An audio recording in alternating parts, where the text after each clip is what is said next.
Hello, ഇന്നൊരു rest ആവുമെന്ന് വിചാരിച്ചിരിക്കുകയായിരുന്നു കേട്ടോ. അങ്ങനെ ഞാൻ എഴുന്നേറ്റപ്പോഴേക്കും കുറച്ച് ലേറ്റായി.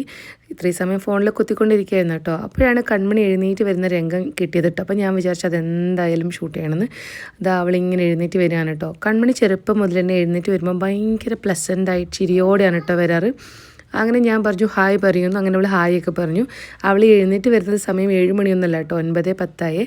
ആ ഹായ് പറഞ്ഞ കുട്ടി വീണ്ടും ഫ്ലാറ്റായിരിക്കുന്നു. ഞാൻ നേരെ പോയി ബ്രഷൊക്കെ ചെയ്ത് ഫ്രഷായി നേരെ അടുക്കളയിലേക്ക് വന്നു കേട്ടോ. അമ്മ ഉച്ചക്കേക്കുള്ള ലഞ്ചൊക്കെ പ്രിപ്പയർ ചെയ്യായിരുന്നു. ഞാൻ എന്തൊക്കെയാണെന്ന് നോക്കിയപ്പോഴേക്കും കടലക്കറി ഉണ്ടായിരുന്നു. അപ്പോൾ തന്നെ മനസ്സിലായി വേറെ ഒന്നുമല്ല, പുട്ട് തന്നെയാണെന്ന് കേട്ടോ.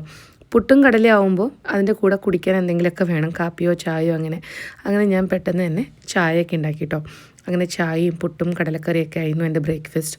അമ്മ കടലക്കറിൻ്റെ എക്സ്പേർട്ടാണ് കേട്ടോ. ആരും ഇല്ലെങ്കിൽ നല്ല അടിപൊളി കടലക്കറി ഉണ്ടാക്കും. ഒരു 10 പേര് കൂടുമ്പോൾ അമ്മയുടെ കടലക്കറി ചെറുതായിട്ടൊന്ന് ഫ്ലോപ്പ് ആവാറുണ്ട് കേട്ടോ.